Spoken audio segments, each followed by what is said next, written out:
Ibu-ibu, muslimin, muslimat, bapa-bapa sekalian, Allah akan memberi tanda. Setiap sesuatu ada tanda-tandanya. Kalau seorang wanita ini melahirkan anak, sudah tentu ada tanda-tanda beberapa hari sebelum. Kalau seseorang itu marah, ada tanda pada wajah dia marah.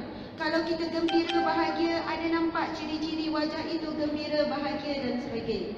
Namun di sana, apabila Allah ingin memilih di kalangan hamba-Nya untuk masuk ke dalam syurga-Nya, Allah juga akan memberi tanda-tandanya. Dan di antara ciri-ciri ahli syurga Allah, dia sangat suka taman syurga Allah di muka bumi, iaitu sangat suka berdiam di majlis ilmu seumpama ini. Mudah-mudahan malaikat mencatat semua nama kita bakal menghuni syurga Allah Subhanahu wa taala.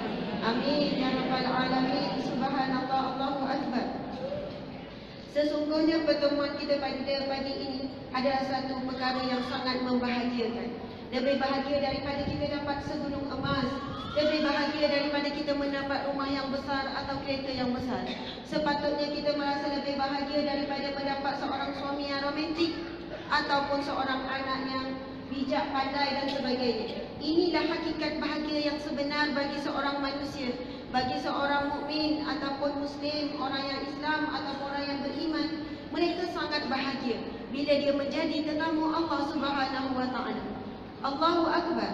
Kita banyak dosa, kita banyak maksiat, kita sangat lemah buat amal ibadah, kita sangat lemah qiyamul lail, kita sangat sedikit sedekah. Betul tak ibu-ibu sekalian? Tetapi pun begitu, Allah tetap pandang kita. Allah yang Qahar, yang Maha memaksa, Allah yang Jabbar, yang Maha mendesak kita. Hadir kita pada pagi ini, Masya Allah, walau apa pun asbab kita.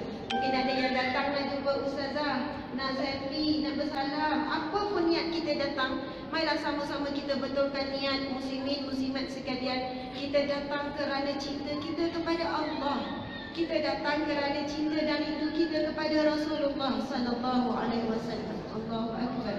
Masya Allah.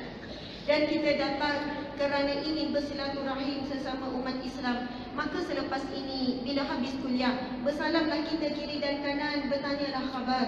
Sebab apa Nabi kata, di antara tanda-tanda akhir zaman, manusia hari ini akan memberi salam ataupun bersalam dengan orang yang dia kenal sahaja. Maka bila kita dikumpulkan Allah di sini, maka panjang-panjangkanlah kasih sayang dan silaturahim sesama kita, insya-Allah. Terlebih dahulu saya ucap terima kasih kepada Masjid Jami' Seri Petani, Seri Perling, Taman Perling, Masjid Jami' Taman Perling, Johor Bahru. Masya Allah. Di atas pihak pengurusan, bermula daripada Nazir Pengerusi, Setiausaha Bendahari AJK semuanya, AJK muslimin dan muslimat yang terlibat untuk menganjurkan program ini. Dan terima kasih juga Al-Fadhil Ustaz Fairuz di atas usaha menjadi perantaraan. Masya Allah. Allahu Akbar. Dan seterusnya kepada muslimin muslimat, terutamanya khusus kepada ibu-ibu, wanita-wanita sekalian. Allahu Akbar. Masya Allah. Tak tergambar rasa bahagia dan gembiranya saya dapat semua bertemu hari ini dengan orang Johor. Dan saya tak sangka sambutannya sangat luar biasa. Saya merasakan Allahu Akbar, malu dengan Allah, malu dengan Rasulullah.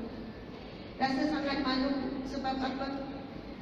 Hari ini kita menyambung perjuangan Rasulullah dengan pelbagai kemudahan, pelbagai kesenangan.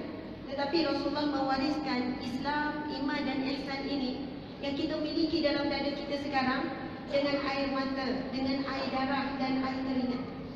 Para muslimat sekalian, ada wanita Islam, contohnya di Uyghur pada saat ini, yang mana mereka tak dibenarkan untuk tutup aurat. Mereka dipaksa untuk buka aurat. Mereka digunting pakaiannya, mereka digunting tudungnya. Wanita muslimah di Uyghur dipaksa untuk buka puasa apabila berpuasa. Yang lelaki pun sama, disumbat dengan paip yang besar, kemudian dipaksa minum air supaya batalkan puasa. Mereka ditenggelamkan, dibenamkan dalam air, ditenggelamkan, dibenam dalam tong yang besar supaya air masuk melalui hidung, mulut dan sebagainya. Lelaki di Uyghur diseksa dengan teruk dalam penjara lebih kurang dalam hampir 1 juta dikatakan. Mereka dibunuh hidup-hidup, mereka dipotong hidup-hidup, diambil organ badan hidup-hidup. Dan pelbagai kekejaman yang berlaku di sana. Subhanallah. Mereka mempertahankan kalimah la ilaha illallah Muhammadur Rasulullah dengan nyawa mereka, dengan mempertaruhkan anak-anak mereka. Subhanallah. Ibu-ibu di sana kehilangan anak-anak kecil mereka, umur 2 tahun, umur 5 tahun, umur 8 tahun, 10 tahun remaja, hilang begitu saja. Diambil, ditangkap di atas nama untuk dijaga, untuk dihantar sekian. Tetapi mereka dah tak bertemu bertahun-tahun, tak tahu apa jadi nasib pada anak mereka. Mereka nak mempertahankan kalimah la ilaha illallah, merisikokan diri sendiri. Bagaimana wanita diuyur, diseksa, bagaimana diletakkan kaum-kaum yang ingin menindas, yang ingin menyeksa berada di rumah mereka, lalu mereka dirokok, anak perempuan mereka dirokok dan sebagainya, suami mereka ditahan di penjara. Kenapa saya sebutkan begini? Wahai para muslimah yang saya kasih, yang saya cintai kerana Allah, benar-benar saya sayang dan saya cinta kerana Allah. Kita ni Allah beri, menikmati untuk beramal dengan Islam, beramal dengan sunnah, tak ada halangan. Tak ada siapa yang halang, tak ada siapa yang ancam, tak ada siapa pun yang ugut kita. Sebab itu kita sangat lemah dalam beramal. Sebab itu tidur kita sangat lena. Sebab itu makan kita sangat kenyang. Sebab itu dalam fikiran kita nak berjalan ke mana, selepas ini ke mana, selepas ini ke mana, selepas ini nak makan apa, nak makan apa. Bukan tak boleh, tapi begitulah hakikat kehidupan kita. Apabila kita dapat Islam dengan mudah, Islam juga mudah untuk hilang. Kita dapat iman dengan mudah, tak ada apa-apa ujian keimanan, iman kita juga sangat mudah. Sebab itu wahai para muslimat sekalian, janganlah kita berkira-kira dengan ujian Allah. Janganlah kita menolak-nolak ujian Allah. Janganlah kita banyak mengeluhkan ujian Allah. Sekiranya ujian yang sikit-sikit Allah datangkan daripada suami kita, daripada anak, mungkin daripada harta, mungkin daripada adik-beradik, Allah datangkan ujian-ujian itu sebab cintanya. Allah tengok kita sangat rela dengan hidup yang senang, makan yang kenyang, tidur yang lena, borak yang panjang, angan-angan yang tak pernah berhenti. Allah nak pastikan kita tetap masuk syurganya. Semua orang nak masuk syurga Allah. Bila ditanya semua nak masuk syurga Allah. Tetapi tahu, kita kena tahu, sekuat mana kita nak masuk syurga Allah, Allah lebih kuat untuk masukkan kita ke syurga ini. Allahu Akbar. Saya teringat kisah Nabi Musa alaihissalam. Nabi Musa bertanya kepada Allah, ya Allah, ketika itu Nabi Musa diperlihatkan seorang lelaki yang beriman, lelaki yang soleh. Dia dibunuh, dia mati dalam keadaan sangat terseksa. Bagaimana keadaannya? Dia dimakan, dia dibaham. Dia dibaham oleh binatang yang buas, lalu dirobek perutnya, terkeluar isi perut dan dia dimakan sekian-sekian. Maksudnya dalam keadaan yang dahsyat kematian lelaki soleh tersebut. Lalu Nabi Musa bertanya kepada Allah, ya Allah, kenapa biasanya orang baik selalu diseksa? Kenapa orang soleh selalu menderita? Kenapa sekian-sekian ya Allah? Lalu Allah menjawab, wahai Musa, hamba-Mu ini dia meminta suatu kedudukan, satu darjat di sisiku, namun kerana amal solehnya tidak boleh menyampaikannya ke kedudukan tersebut, maka aku berikan dia ujian. Sebab ujian itulah dia menerima, dia berada di darjatnya sekarang. Sebab itu kalaulah amal soleh kita tak menyampaikan kita ke syurga Allah, sedekah kita tak menyampaikan kita ke syurga Allah, dan berbakti kita pada suami mungkin tak sampaikan kita ke syurga Allah, kerana itu Allah melihat dan Allah sayang kita. Ujian demi ujian datang dalam hidup kita. Kerana itu adalah ciri-ciri, tanda-tanda Allah ingin berikan kita syurga. Kan Nabi sebut sesungguhnya syurga Allah itu dipagari ujian. Ujian demi ujian demi ujian, kita lepasi satu persatu, akhirnya jumpa pintu syurga Allah. Tapi kalau kita tak nak tempuh jalan ujian ini, kita takut kita sedang melangkah ke neraka Allah Subhanahu Wa Taala. Dan ujian ini adalah satu fitrah ataupun satu kebiasaan, suatu jalan yang perlu ditempuh oleh para nabi, para kekasih Allah. Jadi insya-Allah mudah-mudahan kita semua kuat untuk berada di jalan yang benar, di jalan-jalan yang orang yang tempuhnya itu adalah orang-orang yang telah dijamin syurga. Subhanallah, alhamdulillah. Apa khabar semua? Subhanallah. Bila saya tanya apa khabar, saya tanyakan apa khabar semua, lepas tu boleh tak ikut buat begini. Bila saya tanya apa khabar semua, lepas tu ibu-ibu jawab alhamdulillah. Okey, guna dua tangan, Alhamdulillah, Cinta Allah. Tinggi-tinggi dua tangan. Saya sebab ada mic. Cinta Allah. Cinta Rasulullah. Cinta Al-Quran. Bahagia. Buat love. Bahagia. InsyaAllah. Subhanallah. Are you ready? Yes, I'm ready. Apa khabar semua? Alhamdulillah. Cinta Allah, cinta Rasulullah, cinta Al-Quran, bahagia. Ada orang nak buat macam ni, bahagia, love kecil. Tapi bila bahagia tu, kita rasakan bahagia tu, bahagia yang besar-besar. Jangan sampai kena orang sebelah.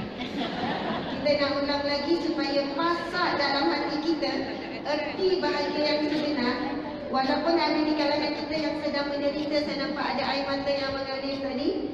Mungkin ada di kalangan kita orang tak pandang, orang hinakan dia sebab mungkin kerana kedudukannya, mungkin kerana pekerjaannya, mungkin kerana apa pun lah. Siapa pun kita di saat ini, pada pandangan Allah semuanya sama.